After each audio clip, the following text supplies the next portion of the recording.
कि शिव जी ने कुल 19 अवतार लिए। इनमें वीरभद्र, पिप्पलाद, नंदी, भैरव, अश्वत्थामा, शरभ, गृहपति, दुर्वासा, हनुमान, वृषभ, यतिनाथ, कृष्ण दर्शन, अवधूत, भिक्षुवर, सुरेश्वर, किरात, ब्रह्मचारी, सुनटन, तर्क और यक्ष शामिल है। जानिए इनमें से 8 अवतारों के बारे में जो शिव जी ने लिए। नंबर 1, पिप्पलाद मुनि ने दिया था शनिदेव को श्राप। पिप्पलाद मुनि भी शिव अवतार माने गए हैं। वे दधीचि ऋषि के पुत्र थे। दधीचि अपने पुत्र को बचपन में ही छोड़कर चले गए थे। पिप्पलाद ने देवताओं से इसकी वजह से पूछे तो देवताओं ने कहा था कि शनि के कुयोग की वजह से पिता पुत्र बिछड़ गए। यह सुनकर पिप्पलाद ने शनि को नक्षत्र मंडल से गिरने का श्राप दे दिया था। श्राप की वजह से शनि गिरने लगे तो देवताओं ने पिप्पलाद से शनि को क्षमा करने की प्रार्थना की। पिप्पलाद ने शनि को किसी व्यक्ति को जन्म के बाद 16 साल तक कष्ट न देने का निवेदन किया था। शनि ये बात मान लिए। इसके बाद से पिप्पलाद मुनि का नाम लेने से शनि के दोष दूर हो जाते हैं। नंबर 2, नरसिंह को शांत किया था शरभ अवतार ने।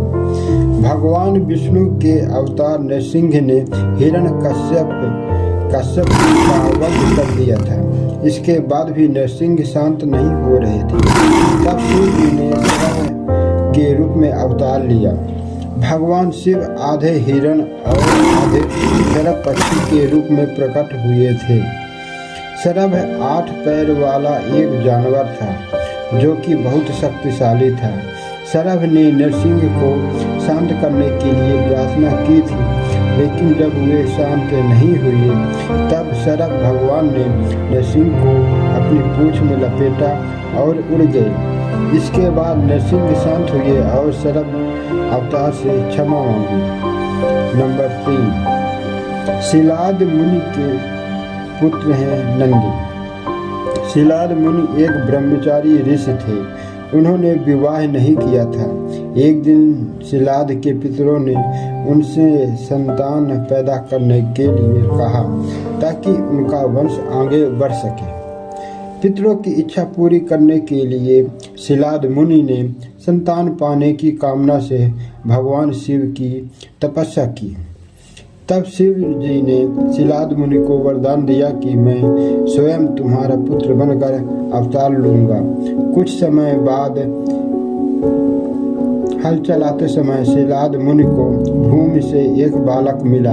शिलाद ने उसका नाम नंदी रखा। बाद में भगवान शिव ने नंदी को अपना गण अध्यक्ष बनाया, इसलिए नंदीश्वर बन गए। नंबर 4, शिव जी के स्वरूप हैं भैरव देव। एक बार ब्रह्मा जी और विष्णु जी खुद को श्रेष्ठ बता रहे थे और विवाद कर रहे थे। तभी वहां शिव जी के तेज पुंज से एक दिव्य देव वहां प्रकट हुए। उस समय ब्रह्मा जी ने कहा कि तुम मेरे पुत्र हो। ये सुनकर शिव जी को क्रोध आ गया। तब शिव जी ने उस दिव्य देव से कहा कि काल की तरह दिखने की वजह से आप काल राज हैं और भीषण होने से भैरव हैं। काल भैरव ने ब्रह्मा का 5वां सिर काट दिया था। इसके बाद काशी में काल भैरव को ब्रह्महत्या के दोष से मुक्ति मिली थी। नंबर 5, श्री कृष्ण ने अश्वत्थामा का दिया था श्राप। महाभारत के समय द्रोणाचार्य के पुत्र अश्वत्थामा को शिव जी का ही अंशावतार माना जाता है। द्रोणाचार्य ने शिव जी को पुत्र रूप में पाने के लिए तप किया था। शिव जी ने उन्हें वर दिया था कि वे उनके पुत्र के रूप में अवतार लेंगे। अश्वत्थामा को भगवान श्री कृष्ण ने हमेशा भटकते रहने का साथ दिया था। इस वजह से अश्वत्थामा को अमर माना जाता है। नंबर 6, दक्ष का सिर काट दिया था वीरभद्र ने। जब सती ने अपने पिता दक्ष के यज्ञ में कूद कर देह त्याग दी तो शिव जी बहुत क्रोधित हो गए थे। उस समय शिव जी ने अपनी जटा तरह से वीरभद्र को प्रकट किया और दक्ष का वध करने के लिए कह दिया। वीरभद्र ने दक्ष का सिर काट दिया था। बाद में देवताओं की प्रार्थना पर भगवान शिव ने दक्ष के धड़ पर बकरे का मुंह लगाकर उसे फिर से जीवित कर दिया था। नंबर 7, अत्रि मुनि और अनसुईया के पुत्र हैं दुर्वासा। अनसुईया और उनके पति महर्षि अत्रि ने पुत्र प्राप्त करने के लिए तप किया था। तब से प्रसन्न होकर उनके सामने ब्रह्मा, विष्णु और शिव जी प्रकट हुए थे। तब तीनों देवों ने कहा था कि हमारे अंश से तुम्हारे 3 पुत्र पैदा होंगे। अनसुईया और अत्रि के यहाँ ब्रह्मा जी के अंश से चंद्र, विष्णु जी के अंश से दत्तात्रेय प्रकट हुए।